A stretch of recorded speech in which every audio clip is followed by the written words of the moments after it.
방안은 굳은 다짐이 the backpacker 우리는 backpackers yeah we the backpacker 내가 묻은 신발이 바래져도 backpacker 우리는 backpackers 출발은 언제나 겁없이 시작부터 맨발 내 눈에 싹 다 basic 보다와의 step pipe 펴진 내 black tie 프로젝트만 necktie 기본이 안 돼 있는 stupid I'm ready to fire right. Digitalisasi merupakan proses mengubah sesuatu dari bentuk analog atau fisik ke dalam bentuk digital menggunakan teknologi. Salah satunya itu digitalisasi pelayanan, yang mana digitalisasi telah mendorong efektivitas, efisiensi, dan akses masyarakat dalam melakukan pelayanan. Salah satunya itu dalam pelayanan kesehatan. Kementerian Kesehatan Republik Indonesia melalui keputusan Menteri Kesehatan menetapkan strategi transformasi digital kesehatan serta pemerintahan berbasis digital dalam bidang kesehatan, yang mana ini merupakan bentuk upaya pemerintahan dalam meningkatkan kualitas pelayanan kesehatan bagi masyarakat. Setiap hari, jutaan orang di seluruh Indonesia mengakses layanan kesehatan. BPJS Kesehatan terus berkomitmen untuk menjaga kualitas layanan melalui pelaksanaan transformasi digital yang disesuaikan dengan kebutuhan peserta Jaminan Kesehatan Nasional atau JKN. Transformasi ini bukan hanya soal kemajuan teknologi, lebih dari itu, ini adalah upaya untuk mewujudkan keadilan akses layanan kesehatan bagi seluruh rakyat Indonesia. Di balik setiap layanan yang diberikan, terdapat komitmen kuat untuk memastikan tidak ada satupun yang tertinggal. Transformasi digital ini adalah langkah nyata untuk membangun sistem kesehatan yang inklusif, efisien, dan setara bagi seluruh lapisan masyarakat Indonesia. Kami telah melakukan analisis keberhasilan penggunaan aplikasi mobile JKN di Rumah Sakit Madinah, yang mana penggunaan aplikasi ini ternyata telah terintegrasi di dalam layanan kesehatan di rumah sakit tersebut. Sejak awal bulan Juni 2024, aplikasi ini telah digunakan di Rumah Sakit Madinah. Namun berbagai tantangan seperti kesulitan dalam penggunaan teknologi bagi masyarakat yang lansia, kemudian tantangan seperti error pada portal layanan. Namun bagi pihak rumah sakit, program pemerintahan ini harus tetap didukung karena kemudahan akses dalam penggunaan layanan kesehatan bagi masyarakat itu sangat berdampak. Dari hasil wawancara yang telah kami lakukan juga dengan kepala bidang layanan kesehatan, yang mana menurut tugas tersebut, aplikasi mobile JKN ini sangat membantu dalam masyarakat mendapatkan fasilitas kesehatan di rumah sakit. Yang mana petugas juga sering membantu pasien dalam menggunakan aplikasi mobile JKN ini, yang mana yang seringnya itu membantu pasien dalam melakukan pendaftaran aplikasi mobile JKN.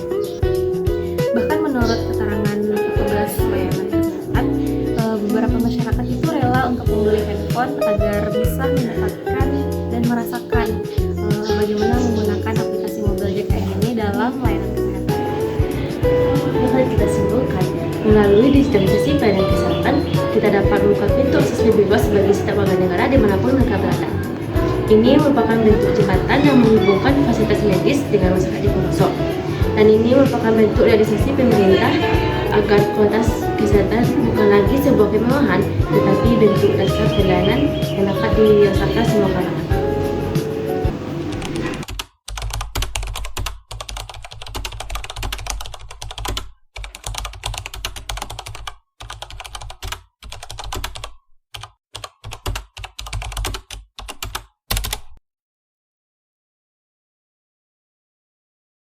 Sebelumnya kami mengucapkan terima kasih sudah mengundang untuk wawancara.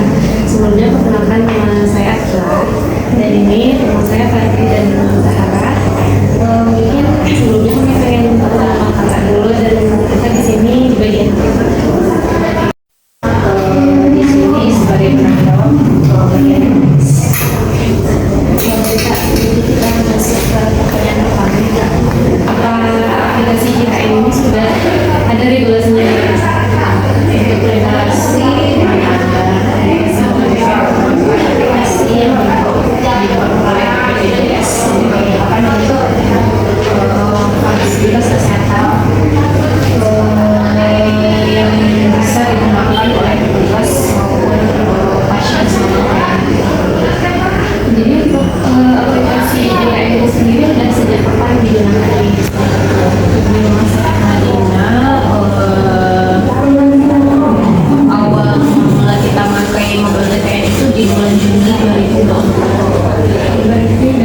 membantu proses pengungkapan secara membantu karena mengurangi antrian untuk pendaftaran di masjid.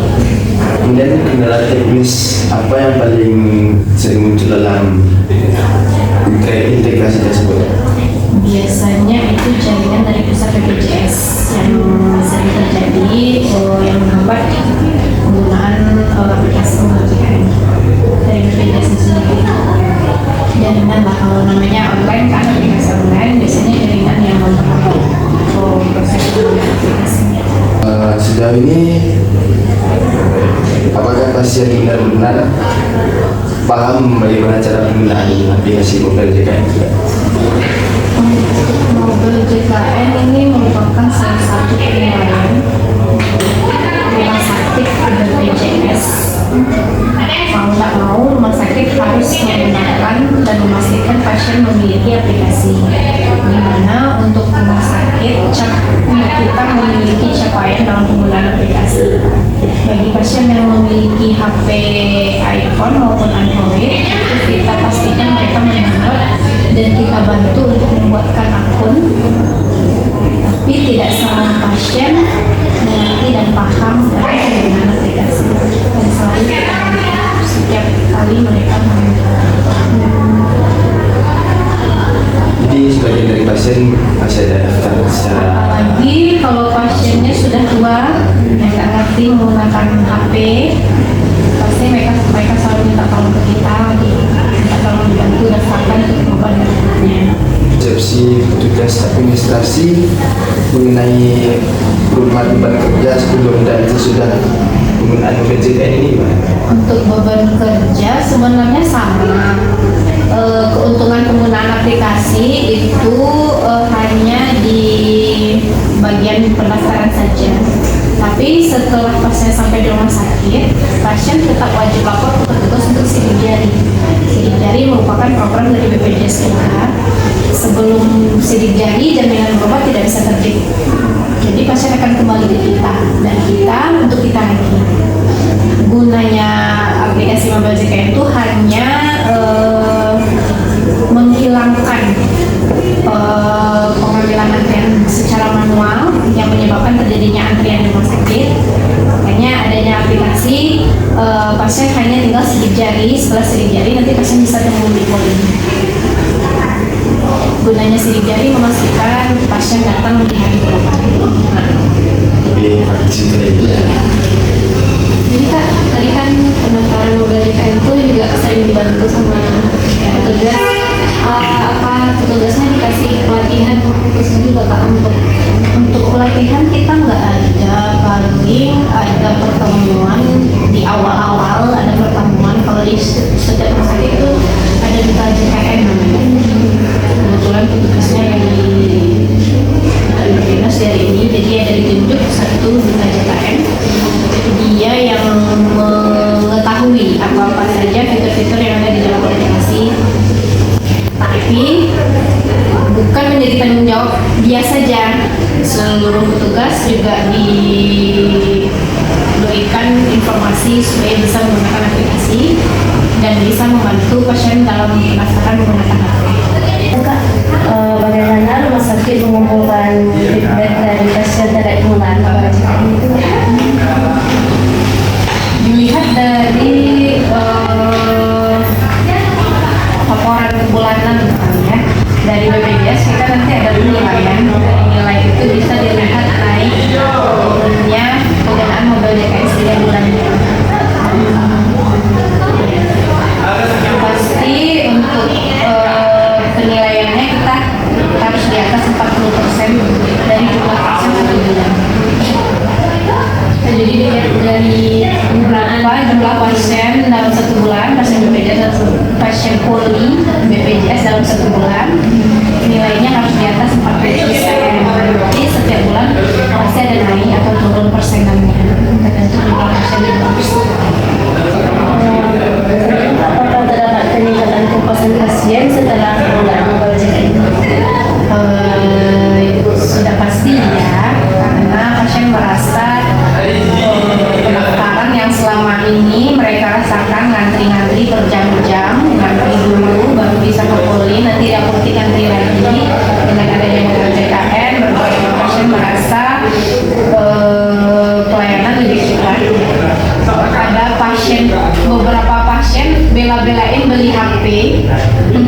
bisa menggunakan aplikasi biar mereka nggak lama nunggu antrian di rumah sakit, karena aplikasi kan bisa dipakai di mana saja.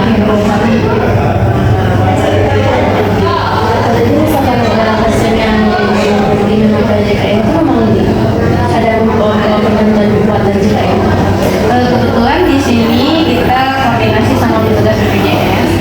Di aplikasi itu kita bisa daftar sendiri, pasien bisa daftar sendiri untuk akun baru. Pun dari rumah sakit kita bisa membantu pasien untuk mendaftarkannya melalui petugas BPJS. Itu bisa melalui grup, lebih cepat. Kalau pasien bikin sendiri, mereka jarang berhasil karena harus pakai pulsa minimal 1.000. Jadi kami selalu bantu pasien untuk mendaftarkan, dan biasanya kami ajarkan cara pendaftarannya. Tapi karena pasien tidak paham, mereka selalu minta tolong untuk mendaftar. Terutama bagi pasien yang lanjut usia lah. Ada beberapa pasien yang dibantu oleh anaknya di rumah mendaftarkan. Nanti pas mereka nyampe di sini bilang udah didaftarkan sama anak, jadi kita bisa cek apakah dia sudah didaftarkan atau belum. Banyak yang begitu. Dari Jakarta, dari Pekanbaru pun anaknya mendaftarkan. Daripada orang tuanya ngantri di sini, mending mereka bantu orang tuanya daftarkan di ibunya. 지가방 안에 굳은 다시 meet the backpacker 우리는 backpackers yeah we the backpacker 내가 묻은 신발이 바래져도 backpacker 우리는 backpackers 출발은 언제나 겁없이 시작부터 맨발 내 눈에 싹 다 basic but our is